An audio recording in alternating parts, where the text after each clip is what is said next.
Hello everyone. Now start our next unit, solid state. Solids are those substances which have fixed volume. Particles are closely packed to each other.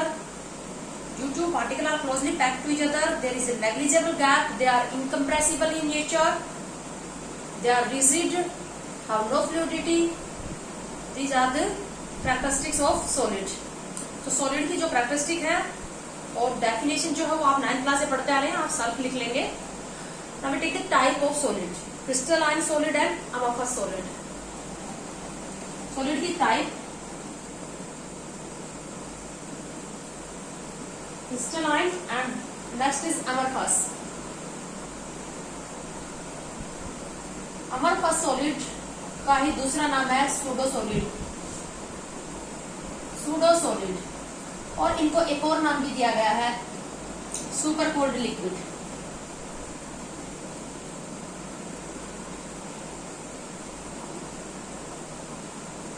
Super cold liquid. Crystalline solid, ये जो type हम कर रहे हैं solid के दो type, crystalline solid और amorphous solid.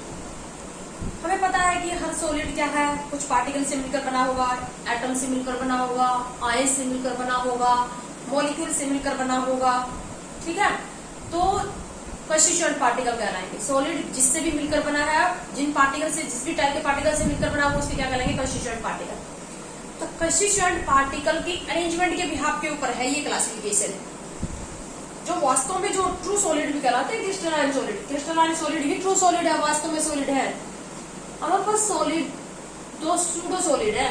Pseudo solid मतलब ये दिखने में सॉलिड है, मतलब सॉलिड की ये प्रॉपर्टी रखते हैं, कुछ प्रॉपर्टी ये सॉलिड की रखते हैं, जैसे कि फिक्स शेप है, फिक्स वॉल्यूम है, रिजिड है, कंप्रेसिबिलिटी नहीं है, फ्लूइडिटी नहीं है. तो ऐसी प्रॉपर्टी रखते हैं ये सॉलिड की, बट ये रियल में सॉलिड नहीं है. ठीक है, रियल में ये सॉलिड नहीं है. ऐसी बहुत सारी प्रॉपर्टी है ये जो सॉलिड की नहीं रखते. ऐसी बहुत सारी प्रॉपर्टी भी हमें दिखने में ये सॉलिड लगेंगे, क्योंकि सॉलिड की जो हम मोटी मोटी फिजिकल प्रॉपर्टी पढ़ते हैं उनको वो ये रखते हैं जो अभी मैंने आपको बताई. बट वास्तव में जो सॉलिड है वो क्रिस्टलाइन सॉलिड है. इसीलिए इस बाकी यूनिट में हम जो स्टडी करेंगे वो क्रिस्टलाइन सॉलिड की ही करेंगे. हमारे पास सॉलिड की तो बस आपको यहाँ पर प्रॉपर्टी करनी है एंड एग्जाम्पल करने हैं. फिर हमारे पास सॉलिड का इस यूनिट में कोई हमारे पास जो होगा वो रोल नहीं रहेगा, ये यहीं पर खत्म हो जाएगा. आगे चलेगा true solid, crystalline solid. Difference लिखवा रही हूँ. क्रिस्टलाइन सॉलिड में जो कंस्टिट्यूएंट पार्टिकल होते हैं वो रेगुलर पैटर्न में अरेंज होते हैं, एक रेगुलर पैटर्न में अरेंज होंगे, जबकि अमरफस सॉलिड के अंदर कंस्टिट्यूएंट पार्टिकल रैंडमली अरेंज होंगे. कंस्टिट्यूएंट पार्टिकल, फर्स्ट जो डिफरेंस है,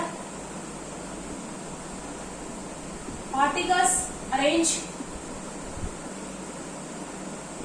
in a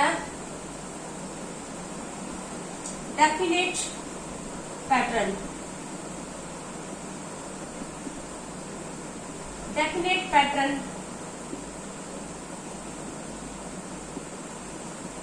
इसमें लिखोगे particles are arranged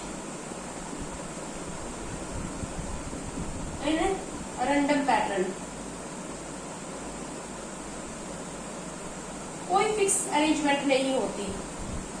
इसीलिए ये कह सकते हो जैसे कि यहाँ पर पार्टिकल इस तरह से अरेंज है, पूरे क्रिस्टल के अंदर सेम अरेंजमेंट देखने को मिलेगी. पार्टिकल की ये अरेंजमेंट है तो इस तरह से ही अरेंज होंगे. इसमें क्या होगा, जैसे कुछ टाइम तक पार्टिकल इस तरह से अरेंज थे, फिर आगे पार्टिकल की अरेंजमेंट जो होगी वो बिगड़ गई, इस तरह से रैंडमली अरेंज हो गई. फिर वापस हो सकता है ये अरेंजमेंट दोबारा से देखने को मिल जाए. ठीक है, कोई फिक्स अरेंजमेंट नहीं होती, रैंडमली अरेंज होते कंस्टिट्यूएंट पार्टिकल. इसीलिए एक इम्पोर्टेंट पॉइंट बोला जाता है कि क्रिस्टलाइन सॉलिड के पास लॉन्ग रेंज और शॉर्ट रेंज ऑर्डर होता है. Crystalline solid have long range as well as short range order. मतलब चाहे शॉर्ट डिस्टेंस में चल के देख लो या लॉन्ग डिस्टेंस में चल के देख लो, एक सेम अरेंजमेंट देखने को मिलेगी पार्टिकल की. पूरे क्रिस्टल में एक जैसी अरेंजमेंट. जबकि अमरफस सॉलिड के अंदर क्या होता है, छोटी सी रेंज में, थोड़े से डिस्टेंस में ही पार्टिकल की एक रेगुलर अरेंजमेंट देखने को मिलेगी। अगर ज्यादा डिस्टेंस ट्रेवल करोगे तो वो बस वाली अरेंजमेंट नहीं रहेगी। इसलिए हम ये कहते हैं कि crystalline solid have short range as well as long range order, जबकि amorphous solid have only short range order.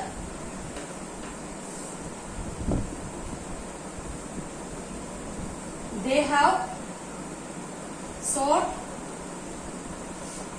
or long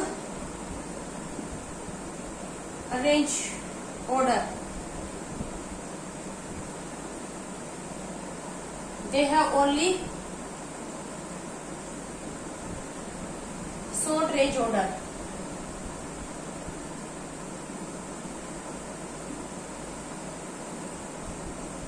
Next difference. Crystalline solid have fixed melting and boiling point, while amorphous solid do not have fixed melting or boiling point. Sharp या fixed melting point and boiling point.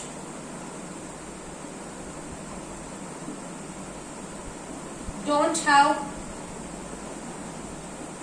fixed melting point and boiling point. कोई fix melting या boiling point नहीं होता। अब जैसे example हम gold का जिक्र करें, गोल्ड का जो मेल्टिंग पॉइंट है वो फिक्स है। गोल्ड को चाहे हम दुनिया के किसी भी कोने से उठा लें, गोल्ड का टुकड़ा सैंपल जो भी है, उसका मेल्टिंग पॉइंट हमेशा फिक्स ही रहेगा, ठीक है। अब जैसे रबर है, प्लास्टिक है, इसके एग्जाम्पल है सूडो इसके अमरफस सॉलिड के। तो रबर, प्लास्टिक, अब अगर अपने घर में ही तुम प्लास्टिक की 3-4 चीजें उठा के देखोगे, सबका मेल्टिंग पॉइंट क्या होगा, अलग अलग होगा। तो इनका मेल्टिंग और बॉइलिंग पॉइंट फिक्स नहीं होता, जबकि इनका मेल्टिंग और बॉइलिंग पॉइंट फिक्स होता है। और डिफरेंस, एक बहुत ही इंपॉर्टेंट जो डिफरेंस है इन दोनों के बीच में, जो सॉलिड होते हैं क्रिस्टलाइन सॉलिड, वो अनआइसोट्रोपिक नेचर के होते हैं। बेटा ये टर्म भी पूछी जा सकती है कि अनआइसोट्रोपिक का क्या मतलब है, आइसोट्रोपिक का क्या मतलब है। क्रिस्टलाइन सॉलिड अनआइसोट्रोपिक नेचर के क्यों होते हैं, अमरफस सॉलिड आइसोट्रोपिक नेचर के क्यों होते हैं। तो नेक्स्ट जो डिफरेंस मैं करवा रही हूँ ये क्या होंगे, दे आर अनआइसोट्रोपिक।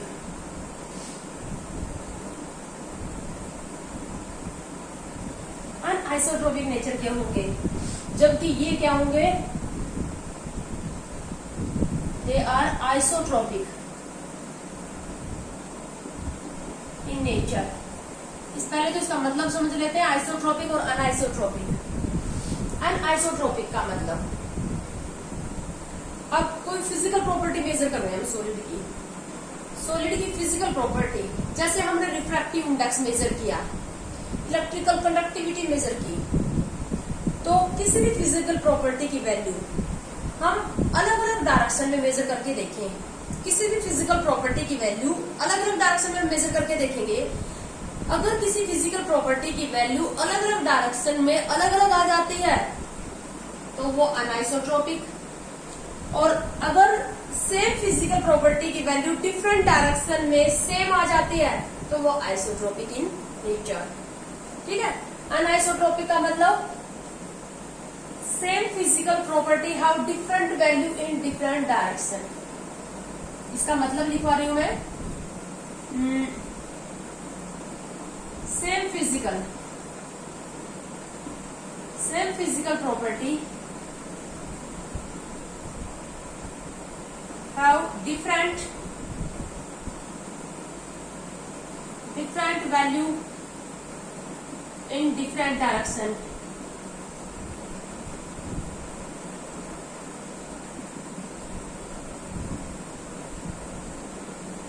इसका उल्टा मतलब हो जाएगा आइसोट्रोपिक का मतलब,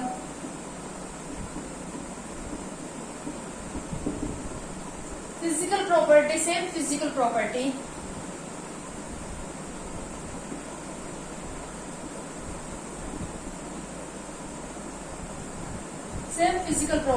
have same value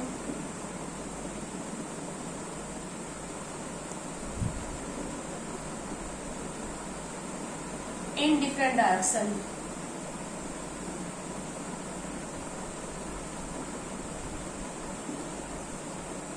ये तो था मतलब। अब जैसे हम क्या कर रहे हैं, इलेक्ट्रिकल कंडक्टिविटी मेजर करेंगे।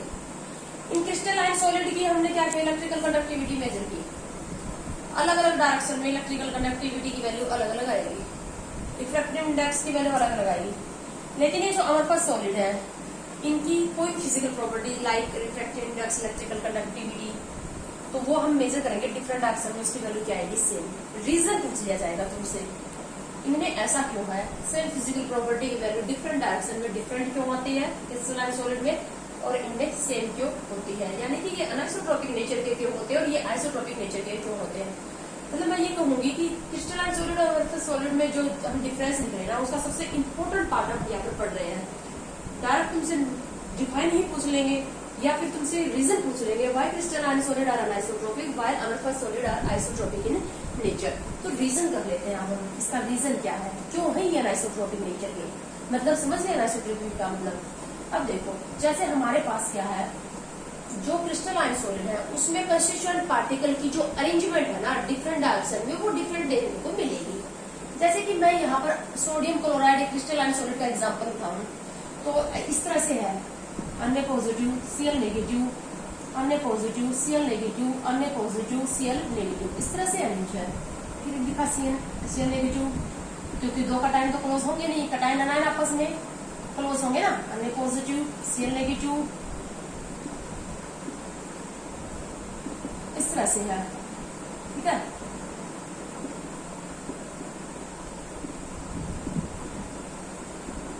इस तरह से कंस्टिट्यूएंट पार्टिकल, यानी कि सोडियम क्लोराइड के अंदर क्या है, सोडियम आयन और क्लोराइड आयन उसके कंस्टिट्यूएंट पार्टिकल है, और इस तरह से एक रेगुलर पैटर्न में वो अरेंज है, ठीक है। तो अब क्या करेंगे हम, अगर ये इस डायरेक्शन में, अगर हम इस डायरेक्शन में देखते हैं तो इस डायरेक्शन में क्या हो रहा है कि यहाँ पर तो सिर्फ अनायन अनायन है इस साइड तो, और इस साइड सिर्फ क्या है, कटायन कटायन। यानी कि अगर इस डायरेक्शन में हम कंस्टिट्यूएंट पार्टिकल की अरेंजमेंट देख रहे हैं तो क्या अरेंजमेंट दिखाई दे रही है, एक साइड एक ही टाइप के आयन दिखाई दे रहे हैं, सारे अनायन सारे कटायन। अगर हम इस डायरेक्शन में देख रहे हैं तो इस डायरेक्शन में कंस्टिट्यूएंट पार्टिकल की क्या अरेंजमेंट है, alternate, cation anion cation anion cation anion, है ना। क्रिस्टलाइन सॉलिड के अंदर वैसे तो कंस्टिट्यूएंट पार्टिकल की रेगुलर अरेंजमेंट होती है, but why they are anisotropic in nature, because the arrangement of constituent particle is different in different direction। अब इस डायरेक्शन में कंस्टिट्यूएंट पार्टिकल की अरेंजमेंट है अल्टरनेट, कटायन अनायन, और इस डायरेक्शन में same, all अनायन all cation.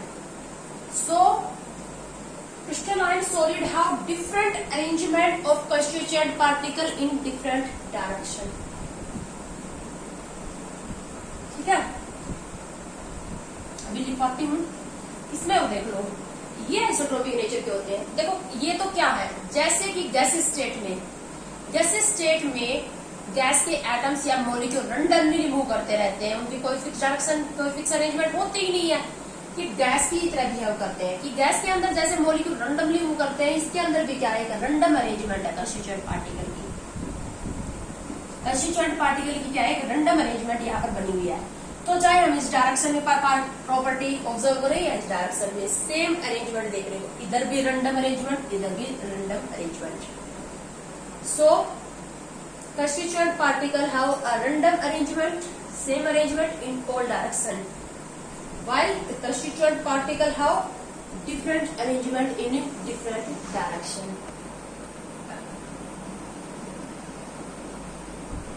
Particles have different arrangement in different direction.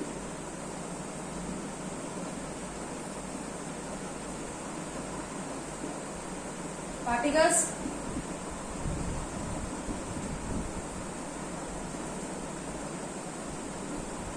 have same or random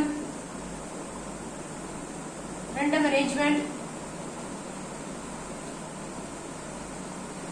in different direction.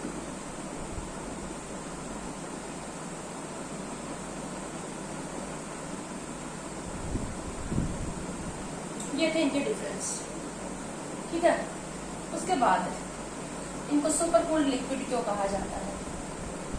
Super cooled liquid क्या होता है? जब क्रिस्टलाइजेशन प्रोसेस होती है, क्रिस्टलाइजेशन प्रोसेस में क्या किया जाता है, किसी भी लिक्विड को क्रिस्टल में कन्वर्ट किया जाता है, उसको सोलिडिफाई किया जाता है।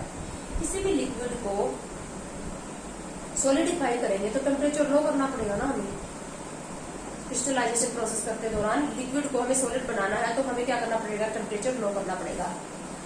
यहाँ पर ये जो अमरफस सॉलिड जब बनाए जाते हैं तो उनको बहुत लो टेम्परेचर दे दिया जाता है। जब ये लिक्विड फॉर्म में होते हैं तो बहुत ज्यादा लो टेम्परेचर दिया जाता है, ठीक है। सुपर कूलिंग की जाती है इनकी, सुपर कूलिंग बहुत मतलब सडनली एकदम से ही बहुत ज्यादा टेम्परेचर क्या कर दिया जाता है? लो दे दिया जाता है, सुपर कूलिंग की जाती है। और एकदम से ही इनकी सुपर कूलिंग होने की वजह से ही क्या होता है? कंस्टिट्यूएंट पार्टिकल को एक रेगुलर पैटर्न में अरेंज होने का टाइम ही नहीं मिल पाता। इतना फास्ट इनकी कूलिंग की जाती है कि कंस्टिट्यूएंट पार्टिकल को टाइम नहीं मिलता रेगुलर वे में अरेंज होने का। वो क्या होंगे? रैंडमली अरेंज हो जाएंगे, ठीक है।